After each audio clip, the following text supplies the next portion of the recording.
Well, this is going to be a US election like no other.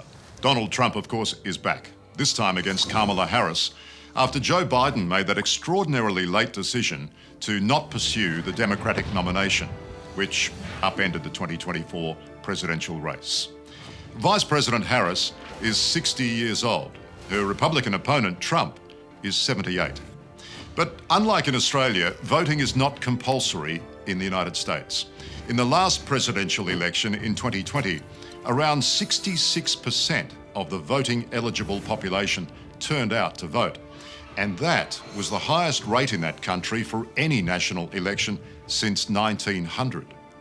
But coming up on November 5, roughly 244 million Americans will be eligible to vote in this election. And that figure includes 8.3 million newly minted voters who will have turned 18 just in time.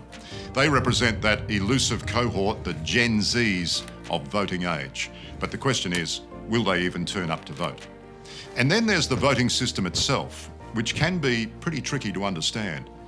The next president of the United States won't necessarily be the person who gets the most votes across the country, what we would call the popular vote.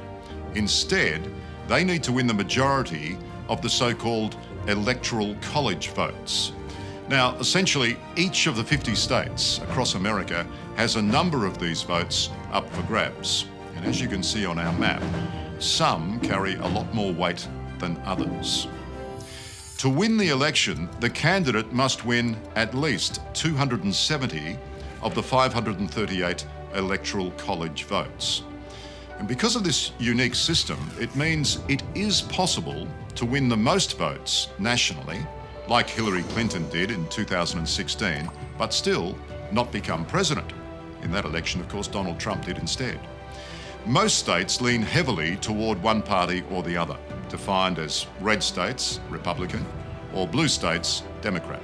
So the candidates have been focusing their campaigning efforts on those known as the battleground or swing states.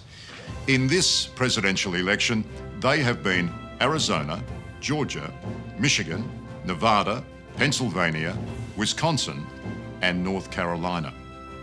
Now, a winner is usually declared president-elect on the night of the election, but the president doesn't get inaugurated until January 20 next year on the steps of the Capitol building in Washington, D.C. And that officially marks the start of their term.